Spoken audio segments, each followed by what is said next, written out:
welcome back to my channel. It's Justnaturallytiff, and today we're going to be doing a book talk. And I know what you're thinking, I've been gone for a minute, but I still have been reading. Life has just been lifing and work has been working, and I even took a little vacation. So I am back and I wanted to catch you guys all up on the books that I've been reading. It's going to kind of be like a rapid fire, just what this book is about, what my rating is, and just kind of give you guys some recs for books. So I'm going to start from where I currently am all the way back until my last talk to you guys. Currently, I'm reading Magnolia Parks by Hastings, and I don't know what I think about it at this point. I'm about 70 pages in, and this is not really what I expected, but I didn't really know what to expect. So of course we are following a girl named Magnolia Parks, and she is like a very prominent socialite in London, and she has a best friend. At this point they're just best friends, BJ Valentine, and they're really close. They sleep in the same bed, they spend the night at each other's house, like they're really close, and they basically should be boyfriend and girlfriend, but they're not. And one has to wonder why. So something happened, I have not got to that point yet. Something happened in their past that basically broke these two apart, and since then Magnolia has been going through like a revolving door of boyfriends. She gets a boyfriend, she breaks up with him, she gets another boyfriend, she breaks up with him. All the while her and BJ still kind of have the same like more than friendly relationship, and then BJ, he's just sleeping around with a whole bunch of girls. So like I said, I don't know what I feel about it yet. I'm only about 70 pages in, so I'm gonna give it a little bit more time, but as of right now, I don't know what I think about it. And then this one, I don't have the physical book, so if I don't have a physical book, I'll just put a picture of it up on the screen. I read this book either on Libby or Kindle, and it is called The Silent Patient by Michaelides. And this book is about a woman who is currently in like a psychiatric treatment facility, and the reason she is there is because her husband was shot in the face several times, and from that point till current day she has not spoken a word. She has not said anything to anybody. She's just gone completely silent. Our main character, Theo, he is a therapist, and he is working with her, and he specifically like sought her out. So he's working with her, and he's trying to get this lady to talk. He's trying to uncover what happened with her husband. She was ultimately convicted of this crime, but instead of being put in jail, she was sentenced to this psychiatric treatment facility because she has not spoken a word. So this therapist, Theo, which is the main character, he is trying to get her to talk about what happened, or just trying to get anything out of her. She has not said anything to anybody, and he's trying to kind of like uncover this mystery about what actually happened and what happened to her husband. And also around the same time, he's kind of going through some things with his wife as well. So I don't want to give too much away. It was kind of slow to pick up in the beginning. It took a while to get into it, but once I would say about halfway through, like things started picking up and I really started to enjoy it. So I gave it a 3.5. It's a quick little thriller, and it's kind of like a thriller mystery. Like you're wondering at the same time, like, what's going on? Like, why isn't she talking? And there's all these different people in her life, and the therapist is trying to piece everything together. And the twist at the end, I did not see it coming, had no clue until it was starting to kind of unveil itself. That's when I knew. So if you're looking for a little thriller like mystery, go ahead and give it a try. The book before that I read was The Coworker by Freida McFadden. In The Coworker, we are following Natalie. Basically, when the book starts out, she notices that her coworker Dawn Schiff is not at work. Dawn Schiff is very particular. She's always on work on time. She's very strict. She's very scheduled. She does not miss work at all. She's always there every day at the same time. She does the same thing at the same time every day. You can set your clock on Dawn Schiff. She's very particular. And Natalie notices that when she comes into work, Dawn Schiff is not there yet. So she's just wondering what happened to Dawn, or what's going on with Dawn. She ends up getting a phone call, and it sounds like Dawn on the other line saying, help me. So from that point, she's very curious. She goes and she talks to the supervisor. The supervisor's like, maybe she's just out today, maybe she's sick, I don't know. Everybody's very nonchalant about it except her. So she ends up going over to Dawn's house. I think she goes a little bit too far. She gets in Dawn's house and discovers something nefarious has gone on in this house, and she's trying to figure out what happened. The mystery just starts to unveil at that point, and it is a wild ride. I try not to take Freida McFadden's books too seriously. It's just like a fun little thriller mystery read. 9 times out of 10 you're not gonna figure it out, and I've stopped trying. So I just hang on for the ride and I just enjoy it. I really liked it, and I think I ended up giving this one, I gave it 3 stars. Okay, so the book that I read before that is 7 Days in June by Tia Williams. I really liked this book. I think I like romances that have like a subplot or something else going on in the book. In this book, we're following a author, Eva Mercy. She is a single mom. She's an author. She has a very successful book. This book, I want to say, is like a fantasy, a spicy fantasy. So she has a lot of fans. She's very successful. Shane is a male author that Eva knew back in the day when they were young, and they end up kind of like meeting at this conference type thing. They kind of spark up a conversation, but there's a little awkwardness around it, and Eva tells Shane, stop writing about me. Shane is a very successful author as well. Apparently he's been writing books about her. When she tells him to stop writing about her, he tells her, well, you stop writing about me. So we find out that this spicy romance that she's been writing about has been basically her and Shane. They're adults now, but they had this like magical, traumatic week when they were younger, where they basically fell in love. They were kind of like everything to each other within this week. And I know like within a week they fell in love, they're everything to each other, but I mean they were teens. But now that they're adults, they're kind of trying to figure out, like, was this real that we had? Was it just some weird teen love, some crazy adolescent like fluke? They're trying to figure that out. Whatever happened when they were younger, something broke them apart, and Eva doesn't know if she can trust him again with her heart. Basically, as the story unravels, we find out what happened to them when they were younger, and we see how their relationship is progressing in the present as well. And that's all I'm going to give you, because if I keep going on, I'm going to spoil the story. But this one I gave 4 stars. I really enjoyed it, and I am really looking forward to reading A Love Song for Ricky Wilde by Tia Williams as well.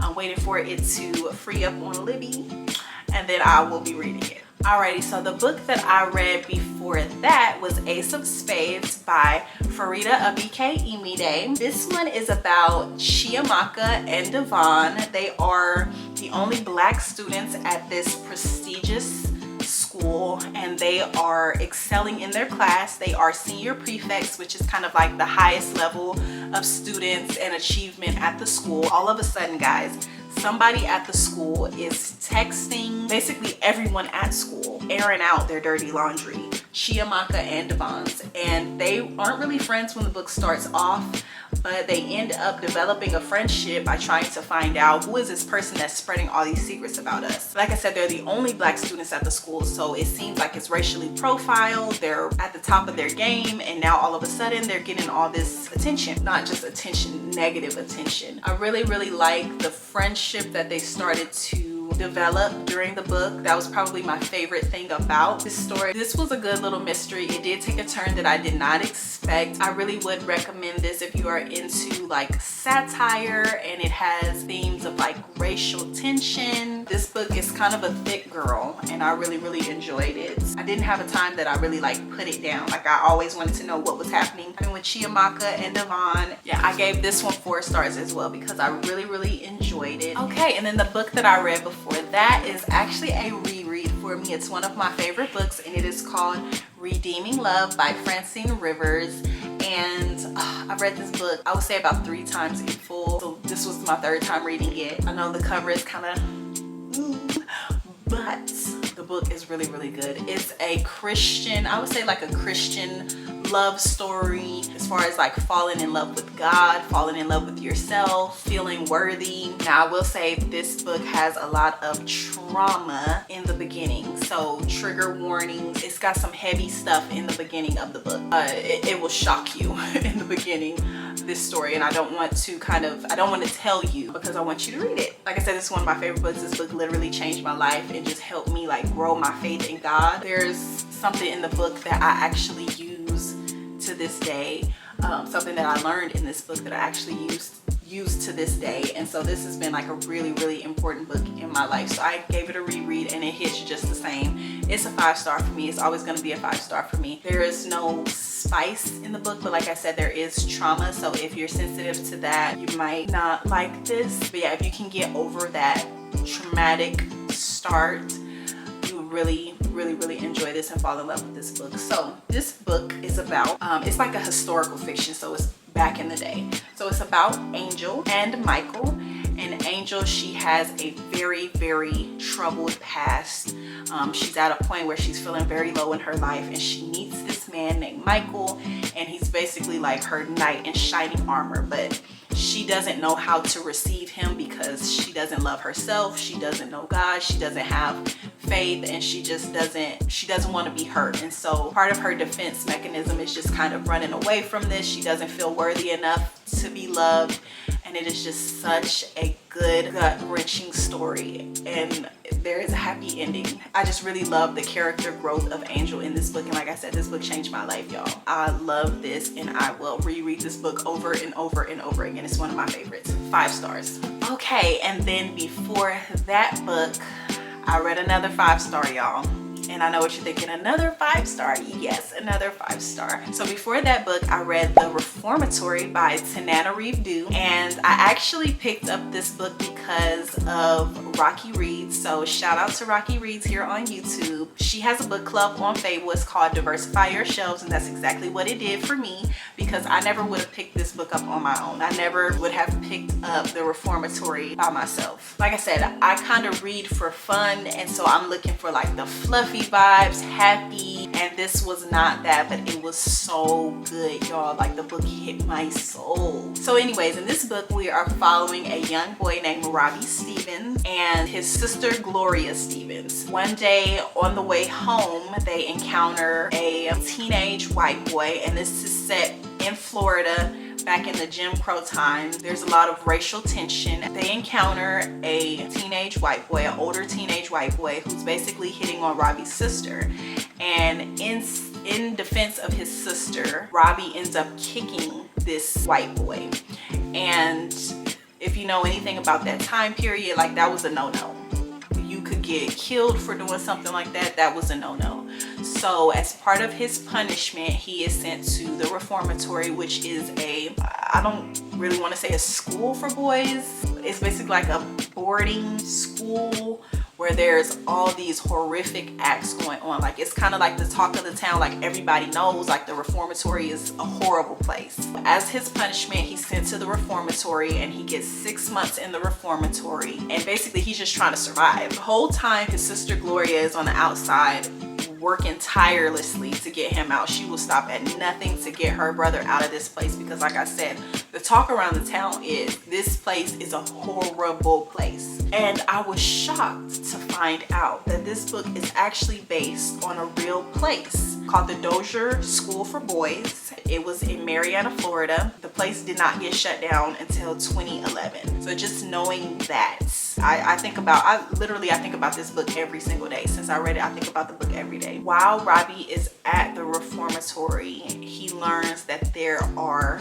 ghosts in the Reformatory. So this place is haunted. I would say this is a horror fiction, but it's based on a real place, like I said. And the horror, ironically, is not the ghosts. The horror is the racism and the torture that these boys encounter at the Reformatory. It is a story that will stick with you. You will fall in love with the characters. Robbie was like my little brother. That's how I felt reading it. Gloria was like my sister. There's an older lady in the book. Oh, I forget her name, but she was like my grandma. Yeah, the Reformatory. It hits hard, and you will love this story. Like I said, it's a 5-star for me. I don't know many people that would not like this book. Like, it can be tough to read because of the material, but man, you will fall in love with this book. Alrighty, and then before that, I read The Teacher by Freida McFadden, and this is another one of the quick little popcorn thrillers. I love Freida McFadden.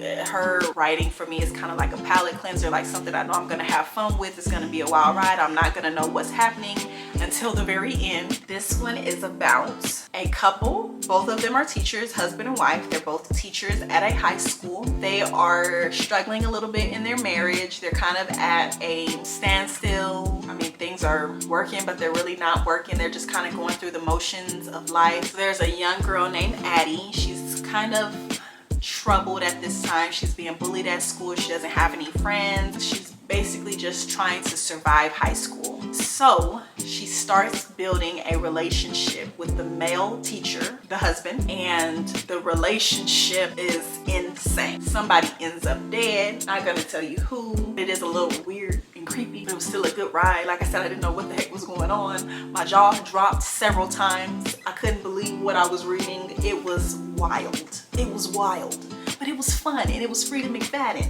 And that's what I love about Freida McFadden. It's wild, it's fun, it's crazy. I can't believe that. And I just enjoyed it. Give it a try.